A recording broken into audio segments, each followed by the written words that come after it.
नमस्कार दोस्तों। आज हम आपके लिए आयन रैंड की लिखी एक बेहतरीन किताब द फाउंटेन हेड लेकर आए हैं। द फाउंटेन हेड एक ऐसी किताब है जिसे पढ़ने के बाद इंसान अपने आसपास की दुनिया और खुद को देखने का नज़रिया बदल सकता है।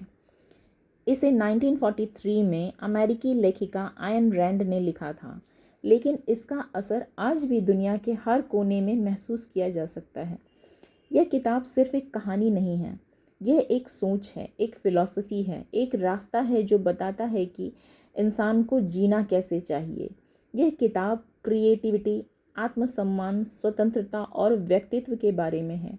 यह उन लोगों की कहानी है जो भीड़ से अलग सोचते हैं, अकेले खड़े होते हैं और अपने सपनों के लिए पूरी दुनिया से लड़ जाते हैं। इस नॉवेल का मेन कैरेक्टर है रॉक हॉवर्ड। वह एक आर्किटेक्ट है, लेकिन आम आर्किटेक्ट जैसा नहीं। वह वही बनाता है जो उसे सही लगता है, चाहे दुनिया उसकी तारीफ करे या आलोचना। वह किसी के बनाए नियमों में नहीं जीता। वह समाज की परवाह नहीं करता, लोगों की वैलिडेशन का भूखा नहीं है और ना ही दूसरों को खुश करने के लिए अपने विचार बदलता है। उसके लिए सबसे ज़रूरी चीज़ है उसका अपना काम, उसकी खुद की सोच और उसकी क्रिएटिविटी। हॉवर्ड रॉक एक ऐसा कैरेक्टर है जो अपने सिद्धांतों पर अडिग रहता है, भले ही उसे इसके लिए कितनी ही कीमत क्यों न चुकानी पड़े।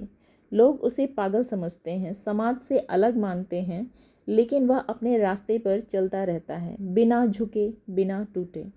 आयन रैंड इस कैरेक्टर के माध्यम से हमें यह समझाना चाहती हैं कि असली इंसान वह है जो अपनी खुद की पहचान के लिए लड़ता है। वह यह नहीं देखता कि लोग क्या कहेंगे, वह सिर्फ वही करता है जो वह सही मानता है। वह दूसरों की मंजूरी के लिए अपनी आत्मा नहीं बेचता। उसकी क्रिएटिविटी, उसकी मेहनत, उसकी ईमानदारी, यही उसकी असली पहचान होती है। रैंड कहती हैं कि समाज में असली बदलाव लाने वाले लोग वही होते हैं जो भीड़ से अलग चलते हैं।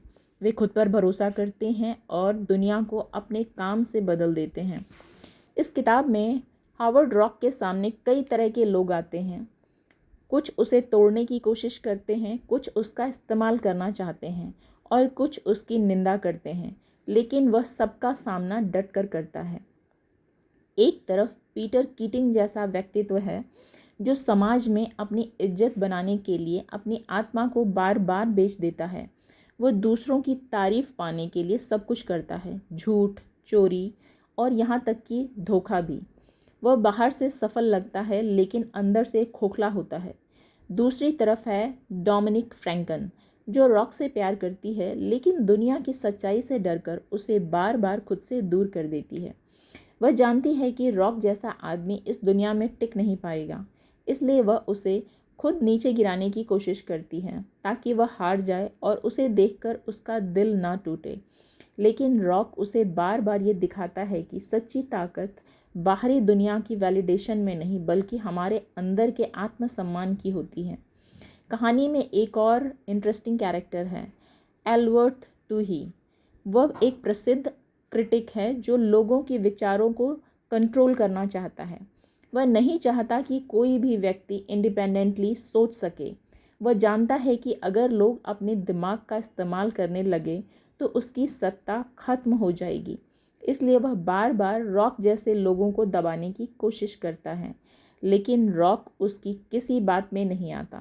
वह किसी की चापलूसी नहीं करता, किसी से डरता नहीं और किसी के कहे अनुसार नहीं चलता। उसकी सोच बिल्कुल साफ होती है, या तो मैं अपनी शर्तों पर जीऊँगा या बिल्कुल नहीं। रैंड की ये किताब सिर्फ एक व्यक्ति की कहानी नहीं है, यह हर उस इंसान की कहानी है जो अपने सपनों को लेकर गंभीर है, जो दुनिया की भीड़ से अलग है और जो यह मानता है कि जीवन की सबसे बड़ी दौलत आत्मा की आज़ादी है। रॉक की कहानी हमें यह सिखाती है कि सफलता का असली मतलब क्या है। यह पैसा, शोहरत या पद नहीं है। असली सफलता तब है जब आप वही करते हैं जो आपको सही लगता है, बिना किसी डर के, बिना किसी समझौते के।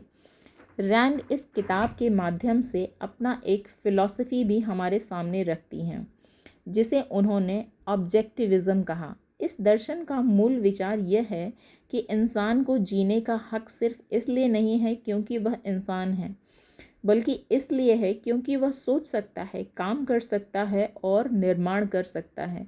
उसके अनुसार कोई भी व्यक्ति तब तक खुश नहीं रह सकता जब तक कि वह अपनी खुद की सोच और मेहनत से ज़िंदगी नहीं जीता। उन्हें लगता है कि समाज अक्सर उन लोगों को दबा देता है जो कुछ अलग करना चाहते हैं। इसलिए हर इंसान को खुद पर भरोसा रखना चाहिए और अपनी खुशी के लिए जीना चाहिए, ना कि दूसरों की वैलिडेशन पाने के लिए। द फाउंटेन हेड की भाषा गंभीर है लेकिन गहराई से भरी हुई है। इसकी हर पैराग्राफ में एक पावर फील होती है जो सीधे दिल और दिमाग दोनों को छूती है। यह किताब आपको सिर्फ प्रेरित नहीं करती बल्कि आपके अंदर एक सवाल पैदा करती है, क्या मैं भी अपनी सोच के अनुसार ज़िंदगी जी रहा हूँ या मैं किसी और की परछाई बनकर ज़िंदगी गुजार रहा हूँ? क्या मैं अपने मन की सुनता हूँ या समाज की? यह किताब आपको अपने अंदर झांकने पर मजबूर करती है। यह कहानी एक बिल्डिंग डिज़ाइन करने वाले आदमी की नहीं है, बल्कि उस सोच की है जो कहती है कि क्रिएट करना, खुद पर भरोसा करना और बिना झुके जीना, यही असली इंसान होने की पहचान है। रॉक हर बार दुनिया से टकराता है लेकिन वह कभी हारता नहीं। उसका आत्मसम्मान उसकी सबसे बड़ी ताकत है।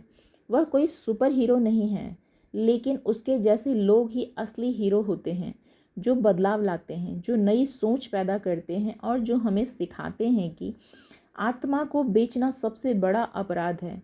द फाउंटेन हेड एक लंबी किताब है, लेकिन एक बार शुरू की जाए तो इससे छोड़ना मुश्किल हो जाता है। इसकी गहराई, इसके विचार, इसकी भावनाएं सब मिलकर इसे एक ऐसी किताब बना देते हैं जो ज़िंदगी बदल सकती है। यह किताब उन सभी के लिए है जो सोचते हैं, सवाल करते हैं और जो अपने सपनों को सच करना चाहते हैं, चाहे पूरी दुनिया उनके खिलाफ क्यों ना हो। आयन रैंड ने इस किताब के जरिए हमें यह समझाया है कि इंसान का सबसे बड़ा दुश्मन कोई और नहीं बल्कि उसका खुद का फियर है। दूसरों की नज़र में अच्छा दिखने का फियर, क्रिटिसिज्म का फियर, असफलता का फियर। लेकिन अगर हम इन फियर्स को हटा दें और अपने अंदर की आवाज़ सुनें तो हम भी हावर्ड रॉक की तरह वो सब कुछ कर सकते हैं जो असंभव लगता है।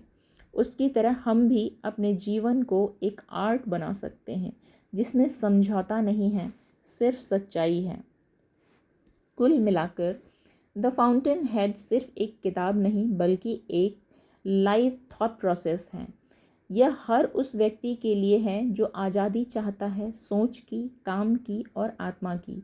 यह हमें याद दिलाती है कि ज़िंदगी जीने का सबसे सच्चा तरीका वही है जो हम खुद के लिए चुनते हैं, ना कि जो कोई और हमारे लिए तय करता है। तो दोस्तों, अगर आपको ये वीडियो पसंद आया तो दिल से लाइक करें, अपने दोस्तों के साथ शेयर करें और हाँ, प्लीज़ इस चैनल को सब्सक्राइब करना ना भूलें। Thank you.